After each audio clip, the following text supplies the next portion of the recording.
Efforts by the Republicans to create consensus around a health care bill has clearly been messy. In fact, tonight's scheduled vote has been postponed. With infighting and defections, President Trump and House Speaker Paul Ryan may be wounded, possibly creating an opportunity for Democrats. But take a look at this. Yesterday's news conference to mark the 7th anniversary of the signing of Obamacare, not a lot of fresh faces in that crowd of Democrats. Anderson Cooper appeared to stump House Minority Leader Nancy Pelosi with a question about the party's leadership. This was on Tuesday night. Who is the leader of the Democratic Party right now? Well, President Obama was the president of the United States until just a matter of weeks ago. I don't think that he can be dismissed as the leader of the Democratic Party. Hillary Clinton did not win the election, but a respected leader. But we have leaders for all different aspects of it. And last weekend, Hillary Clinton said she's ready to up her profile again as she made a reference to her nature walk the day after she lost the election. I am ready to, come out of the woods.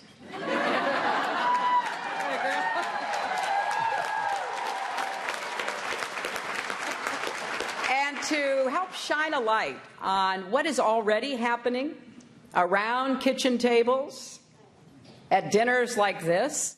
So does a blast from that past hold potential for firing up the faithful who appear to be hungry for real change? In a Harvard-Harris online poll, 45% said they'd like to see someone new get the Democratic nomination for president in 2020. Bernie Sanders was the choice of 14%, Michelle Obama 11%, Elizabeth Warren 9%, and that Hillary Clinton we just saw just 8%. So who can step up and be that new voice for the Democrats, and what does the future hold for the Republicans' health care bill now that tonight's scheduled vote has been postponed? Joining me now are my partner on Boston Public Radio, Marjorie Egan. Hello again, Marjorie. Nice to see you. And Harvard Business School professor Gautam Mukunda, author of When Leaders Really Matter. It's great to see you again, too. No vote, delayed, as I said. Is this good for Trump because he has more time to twist arms, or is it a big-time defeat for Mr. Art of the Deal? Oh, I think it's almost a worst-case scenario for them, because for all the arm twisting they've done, what we've seen is the whip count getting worse and worse over time. The self-described greatest closer in history went in, made his pitch, and lost votes. And this is a bill so unpopular, there aren't really words for it. It is opposed in the last set of polling 56-17. I have never seen any numbers that look like that. So apparently the current Republican strategy is we're going to make our members vote for an incredibly unpopular bill, then we're going to delay the vote to give them more time to go home and get yelled at by constituents who hate the bill, and then they're going to come back and vote for it? So you're not sure whether it's a good idea or not. I'm only kidding. Okay, speaking of that, you ask the question on the radio almost every day, no matter who we're talking to. What? How does this help Trump? Well, let me ask you. We have the CBO report. Today, here's what President Trump offered changes to the Freedom Caucus to try to get their votes unsuccessfully.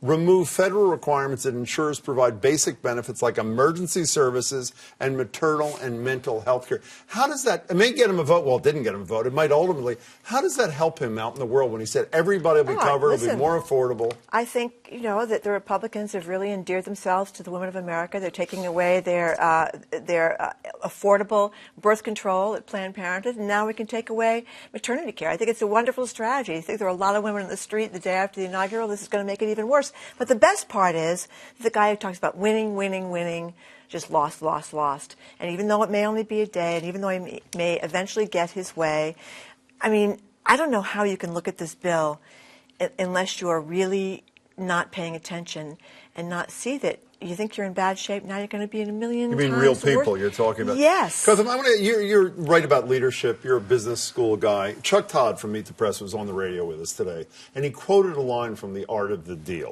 And I want to read it to you. This is Donald Trump writing, or at least being ghostwritten for. The worst thing you can possibly do in a deal is seem desperate to make it. He seems desperate to make it, does he not? He does. He appears to only think of the world in terms of wins, right? We need to get a win on this. And I think what we're seeing pretty brutally is the limit of the strategy of I'm going to be president of the United States, but not actually know anything about the bills or the essence of governing. And when you think about this bill, it's kind of astonishing, right? So ideally, we want parties to do things that are good for all voters or all citizens. And normally, parties do things that are good for their supporters. So if I were to design a bill to completely screw over Trump voters, right, this is the bill I would design. It is crazy. Usually parties don't try to destroy their own voter base. Yeah, but so let's all agree And that we're all Donald going to Trump. love it. We're all going to love Yes, it. we're all It's gonna going love to be it. better. It's going to be Yes, yes. cheaper. But, okay, everybody's so gonna be very Donald Trump happy. is not a details guy. I think we would agree. But, Well, these are not details. These are like the huge icebergs that put down the Titanic, I But would Paul say. Ryan is a really smart guy who is a policy wonk to a great degree. He may not like what he wonks about. How did Paul Ryan? You know what the amazing thing is? told you. For 7 years, they voted, what, 50, 60 times to repeal this thing with no power because Barack Obama was there. They finally had the power, now big-time power, You know, with the Republican president. They had no idea what to do. People always talk about people like us in Massachusetts living in a bubble. Paul Ryan is obviously living in a bubble where he believes this idea that what everybody really wants is to have no health care, because that's essentially what he's talking No, about. I don't think so. I think what he thought was they want to repealed, and they never spent enough time on what the so-called But replacement his was going to repeal, be. his replacement is so dastardly. And as I said before, he's like I always mispronounce her name. How do you pronounce it? Ayn Rand, yes. Yeah, he's like the only middle-aged man that is still stuck on reading that book in college and thinks we're all makers and takers, and he wants to help the makers and shaft the takers. I tend to think that he started to believe his own press clippings, right? So yeah. he got this amazingly laudatory press coverage as the Republican wonk, and I could never figure out why, right? I mean, other than the fact that he sort of looks good on camera, what policy achievements does he have? Right? His budget proposals were always kind of these ghost stories. And then you look at this. I'm saying I want to sit down with Paul Ryan and ask him. You control every branch of the United States government. How the heck did you put yourself into a no-win scenario?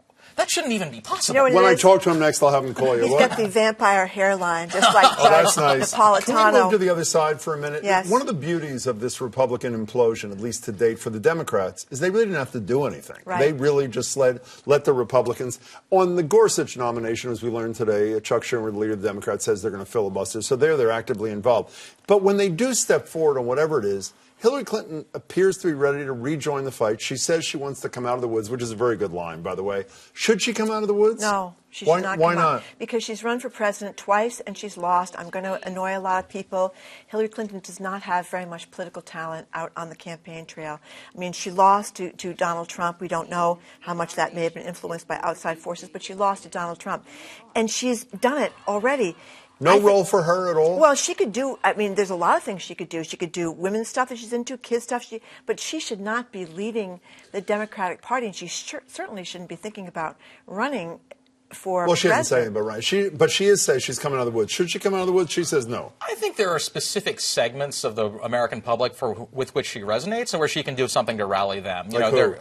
The highly educated women. I just remember when she got the nomination. So when Barack Obama got the nomination when he was elected president, like I cried. Right, my parents were immigrants. I'm this sort of not white guy with a funny name. Sort of not. Yeah, well, I mean, yeah, sorry, yeah, sort of, So I remember when I was in high school, my high school social studies teacher told me, you'll never be able to run for anything because in the United States is never going to elect the child of immigrants with a funny name, and that's you. So you're. By the way, I thought that 10 years ago. I believed her, right? So thanks, Obama. Like you took away my excuses.